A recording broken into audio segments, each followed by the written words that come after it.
Reported today in The Verge. Netflix's new Resident Evil show brings zombies to the White House.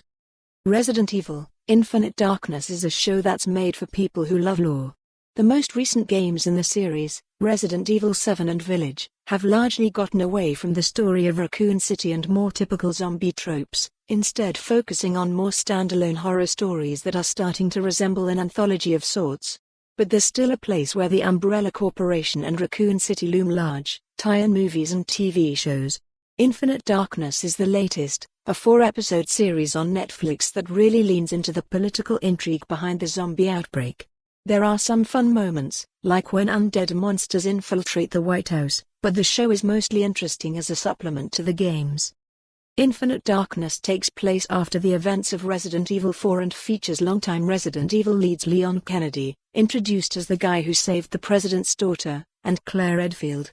There's a lot going on. Initially, Leon is summoned to help investigate a cyber attack on the Pentagon, which the Secretary of Defense is convinced was carried out by the Chinese government.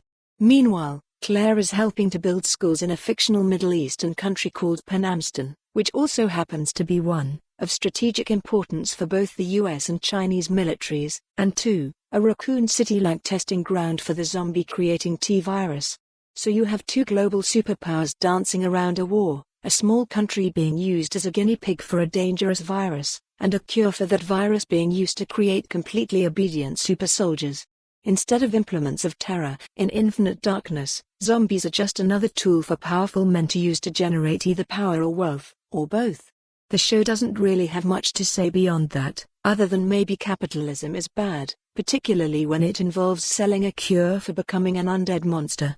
The problem isn't just that the show's politics are mostly just a backdrop, it's also that it tries to cram too much into a relatively brief runtime. Watching Infinite Darkness is a bit like watching a video game cutscene that tries to rapidly run through plot points so players can get back to the action.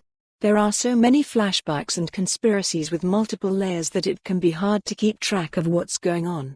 That said, the fact that the show often resembles a video game sometimes works in its favor.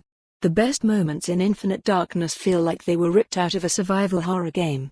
Early on, after a power outage, zombies stalk the darkened halls of the White House, and it's slow and terrifying, like a classic Resident Evil game. Similarly, there's a tense moment on a submarine infested with zombie rats, where Leon and friends are forced. For more on this story, visit the news article link.